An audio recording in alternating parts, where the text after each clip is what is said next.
So ramailah yang tanya aku, Kenapa daripada engineering tukar ke meskom? Tak sayang ke penat-penat belajar diploma, last-last tukar course?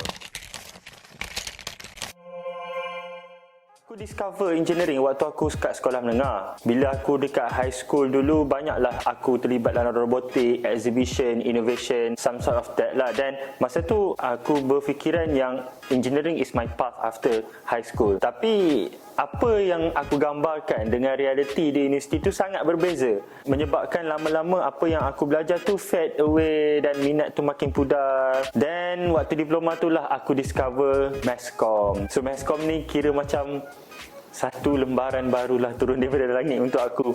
Macam tiba-tiba bagi harapan lah sebab aku dah dikecewakan dengan engineering. Ramailah yang tanya aku, apa beza engineering dengan Masscom? Betul ke Masscom ni senang, engineering ni susah? Sebab setiap kali kalau keluar je result, bila orang post result dia dekat social media, mesti ramai yang bitter yang cakap, Try lah masuk engineering, try lah masuk law, try lah masuk doktor, lagi susah. Meskom ni apalah sangat. So guys, hari ni aku nak cerita kat korang the differentiation between Masscom and engineering. Jadi pertimbangan kita ni sebenarnya agak sukar sebab dua-dua ni adalah bidang yang berbeza. Macam engineering dia adalah science stream dan Masscom adalah arts and communication. Dia tidak ada benda yang setara untuk kita pertimbangkan, tapi untuk melihat secara lebih detail tu ada je perkara-perkara kecil yang kita boleh lihat. Pertama adalah in-class progress. Waktu aku kat engineering dulu, aku perasan yang suasana di dalam kelas itu agak pasif dan hambar. Yelah, kau belajar matematik, calculus, fizik, statik, dynamic, motif lah kau nak bising-bising kan. Tapi it was different in Masscom. Bila kau belajar sesuatu perkara dalam Masscom tu, suasana dalam kelas tu riuh dan sangat happening. Mungkin sebab subjek-subjek yang kita belajar tu adalah subjek-subjek yang semasa. Sebab hari-hari kau baca Twitter, hari-hari kau tengok TV, hari-hari kau tengok movie. Jadi benda itulah yang Masscom belajar dan mungkin lebih senang nak relate berbanding dengan perkara lain lah. Itu kalau segi in class. Yang kedua dari segi assessment, in field punya assessment lah. Di engineering, diorang ni walaupun pasif dalam kelas, tapi sebenarnya diorang suka masuk lab. Lab ni kira macam tempat permainan lah untuk budak-budak engineering. Diorang memang suka gila. Aku saksikan lah benda tu sendiri bila diorang berada dalam lab. Diorang suka gila bila kena grinding, kena welding, main piping, valve, buat projek dan sebagainya. Which aku rasa diorang really enjoy benda tu sebab mungkin sebab diorang ada skill-skill itulah berbanding di dalam kelas. Tapi dekat Masscom, assessment dia tidak sama dengan engineering, tapi suasana dia sangat happening in both ways, dalam kelas dan juga bila kita buat sesuatu kerja lapangan lah. Masscom punya kerja lapangan ni lebih kepada event dan juga banyak kepada proposal things, di mana kita evaluate suatu perkara tu untuk kemajuan sesebuah industri perfilman dan juga media kita lah. Contohnya, baru-baru ni aku ada buat webinar, dan webinar tu walaupun dia adalah satu event yang secara maya, tapi we still can hide the situation, we can hide the moment, which aku rasa in a very my first time in my life, event-event yang melibatkan fakulti dan akademik ni adalah seronok dan riuh. Yang ketiga, kita nak bandingkan assignment. Okey, dekat engineering, assignment dia sangat kritikal sebab dia melibatkan problem solving.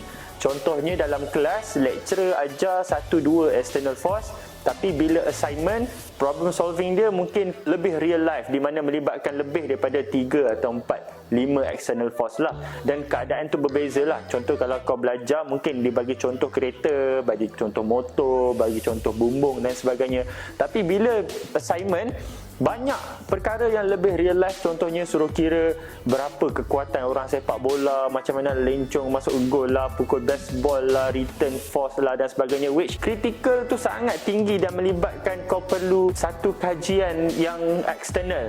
Tapi dia tidaklah terlalu, orang kata apa, perlukan in-depth research. Okey, sebab benda tu kebanyakannya method-method tu sudah ada dalam textbook. Dekat Masscom, dia tidaklah sekritikal engineering, cuma the critical tu masih ada dan problem solving tu masih ada. Assignment dia lebih kepada research and juga proposal. Contoh research kalau biasa, research kalau hanya academic research mungkin 3 page tu bolehlah nak makan. Tapi kalau melibatkan satu research yang ada sampel, ada kualitatif, ada kuantitatif dan pelbagai perkara lagi tu, 10 page tau dia punya research, dan kau tak boleh rely on satu research, at least kena ada 2 atau 3 research. Dan semua benda tu apply dekat semua assignment yang ada dalam Masscom, which Dalam Masscom ni dia lebih kepada thinking dan juga analysing banyak perkara yang berlaku dekat sekeliling kita. Itulah perkara-perkara yang kita boleh bandingkan dalam engineering dan Masscom. Tapi perkara yang paling penting sekali kita kena setuju dekat sini adalah bila dua-dua bidang ni berbeza, sudah tentu evaluation dan juga cara penilaiannya berbeza. Kita tak boleh nak samakan kedua-dua perkara itulah. Ada benda yang pelajar engineering boleh buat, Masscom tak boleh buat. Perkara yang pelajar Masscom boleh buat, pelajar engineering tak boleh buat. Perkara ni dia adalah berbeza-beza. Kita tak bolehlah nak membandingkan macam tu sebab manusia ni komposisi dia berbeza-beza tau. Dan setiap komposisi ni kalau kita gabungkan barulah jadi satu masyarakat yang lengkap. Takkanlah nak faham kesusahan satu kos tu kau perlu buat program exchange antara fakulti kan. Contoh hari ni aku kena masuk fakulti engineering, budak engineering masuk Masscom. Takkan sampai ke tahap tu kau nak kita nak evaluate course tu senang ke susah. Tapi overall, apa benda yang aku nak cakap dekat sini adalah yang pertama, it is not wrong to try and error in education. Walaupun kau belajar Masscom dan kau belajar engineering, Masscom dan engineering tu masih lagi ilmu. Daripada engineering kau nak bertukar pergi arts pergi engineer, pergi doktor, pergi law, perkara itu masih lagi ilmu. Yang salahnya adalah bila kita membanding bezakan dan juga mengutuk kos orang lain, nak cakap kos ni senang, kos ni haprak lah, scam lah dan sebagainya. Itu yang salah. Perkara yang kedua aku nak cakap adalah belajarlah ikut minat. Sebab bila kita belajar ikut minat ni, we drive our way to the career path tau, our future. Kita je tahu macam mana nak mapping our future and our career path afterwards. Tapi ada orang akan evaluate sama ada minat and demand. Itu adalah perkara yang korang evaluate masing-masing lah. Kalau contoh macam aku sekarang, aku drive by minat dan juga demand ataupun career yang aku nampak. Ada orang yang dia melihat demand, okay? Mungkin dia tak ada career path, dia tak tahu nak jadi apa, jadi dia ikut course yang pada ketika ini ada keperluan ataupun permintaan yang tinggi. Yang ketiga, ini pesanan untuk semua ibu bapa di luar sana, Mak Long, Pak Long, Pak Ude, Pak Su, semua-semualah yang dia ada kat luar sana tu. Tuhan ni jadikan anak kita ada pelbagai kelebihan dan minat tu bukan sengaja-sengaja, kan? Takkanlah Tuhan beri kelebihan anak-anak makcik, anak-anak tuan-tuan dan puan-puan pandai melukis tapi tak ada kelebihannya untuk dia berikan pada masyarakat. Sudah tentu ada. Jangan halang perkembangan anak-anak ataupun adik-beradik kita ataupun kawan-kawan kita daripada memajukan diri sendiri. Percayalah, rezeki tu luas.